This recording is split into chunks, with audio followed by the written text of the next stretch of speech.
आणि आता 1 वर्ष झालं, म्हणजे त्यांच्या कार्यकाळ 1 वर्ष झाला.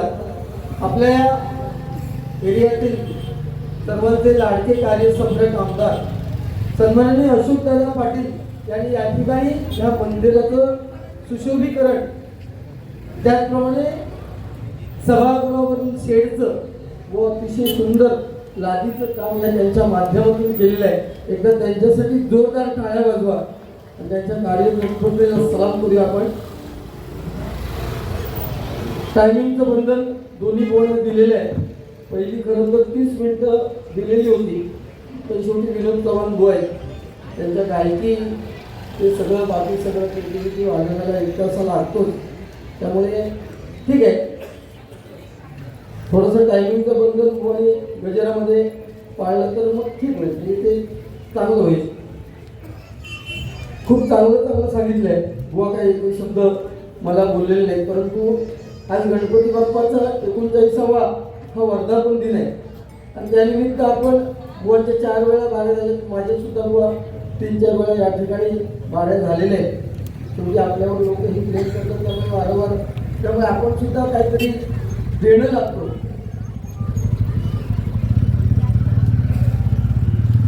मोठ्या संख्येने मायबाप प्रेक्षक हजर आहेत, महिला मंडळ आहे, पण नेहमीसारखी गर्दी नाही. कारण काय तर आंगणेवाडीची जत्रा आहे, माता भराडीची परवा, त्यामुळे बरेच लोक गावी गेले. आज इलेक्शन तुझ्या माहितीसाठी हे जिल्हा परिषद तुझ्या काही लक्षात नसताना जिल्हा परिषद आणि काही तू मतदान कधी केलं केलं ना घरापासून हां घटना जाऊ शकतो केलं. ठीक आहे ठीक आहे. पुन्हा एकदा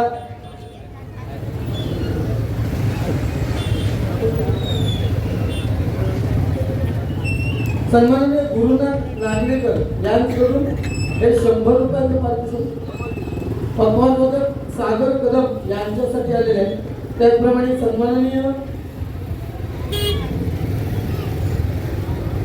दिलीप सावंत यांच्याकडून माझ्यासाठी 200 रुपयाचं पारितोषिक आलेले आहे.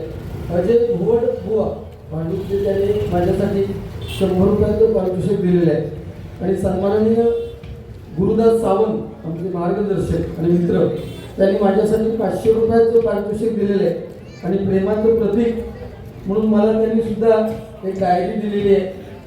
आणि विनोद चव्हाण बुवाला सुद्धा अतिशय छान लिखाण करून त्यांनी ही डायरी दिलेली, ही सुद्धा माझ्यासाठी त्यांनी प्रेमाचं प्रतीक म्हणून माझ्यासाठी डायरी दिलेली आहे. माझ्यासाठी सुद्धा 2 शब्द लिहिले आहेत. आपल्या सिंधुदुर्गचे शान आणि कोकणचा मान आपले सर्वांचे लाडके विजयरूप हो. माझं नाव विजयरूप गुंडू सावंत आहे, गुंडूरूप विजय सावंत नाही.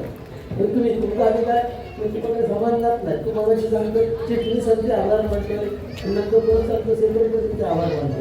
सेक्रेटरीच मराठीमध्ये चिटणीस म्हणतात. जो आधी मराठी हस मानायची तो आधी हे विषय समजून घे जरा. मराठी तो शिक्षण कमी झाला, तो 1-3ला नापास झाला, 12वी, तर तू 10वीत 3ला वाटता. हां, तुमच्या विजयी प्रगतीची वाटचाल अशीच चालू राहू. आता तुमच्या नावातच विजय आहे आणि तुम्ही यासाठी उत्तुंग शिखर गाठावे ही हनुमंताच्या चरणी प्रार्थना गुरुदास सावंत असे नमस्वाडी यांच्याकडून हे पारितोषिक आलेले आहे. आणि या ठिकाणी सन्माननीय गावडे यूट्यूबवाले आहेत, त्यांचे सुद्धा आभार मानतोय. या यूट्यूबच्या माध्यमातून हा संपूर्ण महाराष्ट्रभर कार्यक्रम बघितला जातो. इव्हन राजापूरवरून सुद्धा फोन आले. आणि दुबईचे माझे मित्र सचिन केळुसकर नेहमी मला बक्षीस पाठवून त्यांनी सुद्धा हे दुबईहून मला जीपीएच्या माध्यमातून 500 रुपयाचं पारितोषिक पाठवलेलं आहे. त्यांचे मी माझ्या भजन मंडळाच्या वतीने आभार मानतोय. मी नेहमी भजनामध्ये सांगत असतो की आपलं भजन हर रामकृष्ण हरी या मंत्रावर अवलंबून आहे. रामाचा आचार, कृष्णाचा हा षडाक्षरी मंत्र आहे. बुवाने सांगितलं की दिसतं ते नाशिवंत आहे आणि दिसत नाही तो परमेश्वर आहे. 100% बरोबर आहे. दिसतं ते नाशिवंत आहे आणि दिसत नाही तो परमेश्वर आहे. पण त्या परमेश्वराला जर आपल्याला बघायचं असेल तर त्या परमेश्वराने आपल्याला सुंदर 2 डोळे दिले जग संपूर्ण बघायला. परंतु त्या परमेश्वराला जर बघायचं असेल तर डोळे बंद केल्याशिवाय तुम्हाला परमेश्वर दिसणार नाही. खूप छान माहिती बुवांनी सुद्धा सांगितलेली आहे. आणि राम, मी नेहमी सांगतो भजनाच्या माध्यमातून, राम समजायला सोपा आहे, राम हा शब्द उच्चारायला सोपा आहे, राम हा शब्द लिहायला सोपा आहे. परंतु कृष्ण, ज्याचं प्रत्येक अक्षर जोडाक्षर आहे, तो कृष्ण समजायला कठीण आहे. कृष्ण हा शब्द उच्चारायला कठीण आहे, तेवढाच कृष्ण हा शब्द लिहायला सुद्धा खूप कठीण आहे. ज्या श्रीकृष्णाला छोटीशी बासरी उचलायला 2 हाताचा आधार घ्यावा लागला, त्या श्रीकृष्णाने अख्खा गोवर्धन पर्वत आपल्या करंगळीवरती उचलून घेतला. तो श्रीकृष्ण ओळखणं फार कठीण आहे. मृत्यूच्या डोकीवरती म्हणजे साक्षात नागाच्या फणीवरती म्हणजे मृत्यूच्या सुद्धा डोक्यावरती नृत्य करणारा कृष्ण ओळखणं कठीण आहे. सोन्याची द्वारका असताना सुद्धा गरीब सुदाम्यासारखा ज्याचा मित्र आहे, तो श्रीकृष्ण ओळखणं फार कठीण आहे. महाभारताचं युद्ध क्षणात संपवण्याची ताकद असताना सुद्धा जो अर्जुनाच्या रथाचा सारथी आहे, तो श्रीकृष्ण ओळखायला खूप कठीण आहे. म्हणून ज्याला कृष्ण समजला त्याला आपलं जीवन समजलं.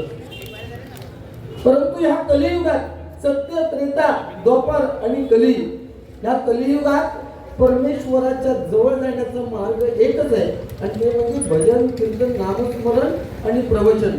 जेवढं तुम्ही त्या परमेश्वराचं नामस्मरण करणार, तेवढं त्या परमेश्वराच्या जवळ जाणार. कारण प्रत्येकाचं कर्म, तुम्ही जे काय या ठिकाणी करताय, 84 दशलक्ष वेळेनंतर आपल्याला जर मनुष्य प्राण्याचा ध्येय मिळालाय, तर तुम्ही या जन्मात काय करताय ते तुम्हाला या जन्मात फेडावंच लागतं. पूर्वीच्या काळी झालं तर तुम्ही मागच्या जन्मात केलं तर या जन्मात फेडायचं. आता तसं नाही, तुम्हाला या जन्मात केलं तर या जन्मातच फेडावं लागतं. किंबहुना सकाळी एखाद्याचं वाईट केलं असेल तर संध्याकाळपर्यंत तुम्हाला फेडावंच लागतं. म्हणून एखाद्याचं चांगलं करता आलं नाही तरी करू नका, पण दुसऱ्याबद्दल वाईट चिंतू नका. त्याची नोंद आपल्या कर्मात होते, आणि कर्म आपल्याला प्रत्येकाला फेडल्याशिवाय आपल्याला परमेश्वराच्या चरणापर्यंत लीन व्हायला होणार नाही. कोणी सांगितलं की आपले आई वडील ज्यांच्यामुळे आपल्याला ही दुनिया दिसली आहे, ते आपले आई वडील, आपली ग्रामदेवता, आपली कुलदेवता, त्यांची मनोभावे सेवा करा, आपल्याला काही कमी पडणार नाही. हा जो गणपती बाप्पा या ठिकाणी बसलाय, त्याचा सुद्धा एक सुळा तुटलेला आहे. तो कशामुळे तुटलेला आहे तर आई वडिलांची आज्ञा मानली आणि साक्षात परशुरामाला आतमध्ये महाराज जाण्यापासून थांबवलं. म्हणून आज्ञा मानली माया पित्याची, अडविले शिवभक्ताला, विधी लिखित हे घडले सारे, एक दत्त म्हणती तुझला. परशुराम भेटीला आले, त्यांनी थांबवलं. परशुराम आणि गणपती बाप्पा यांचं घडघोड युद्ध झालं, आणि परशुरामाने जो परशु फेकला तो गणपती बाप्पाने आपल्या सुळ्यावरती घेतलाय. म्हणून त्या गणपती बाप्पाचा एक सुळा तुटलेला आहे. 14 विद्या 64 कलांचा हा अधिपती गणपती बाप्पा, त्याच्या ठिकाणी आपण भजन करतोय. इथे महिला वर्ग आहे. तुमचे हात तुमच्या कानावर जातील असं एकही वाक्य माझ्या तोंडातून निघणार नाही, बुवांच्या सुद्धा निघू दे नको, अशी गणपती बाप्पाच्या चरणी प्रार्थना करतोय. आणि ज्या प्रभुरामाच्या नामस्मरणाने आपण सुरुवात करतोय, त्या प्रभुरामाचं गुणगान सुरुवातीला करूया.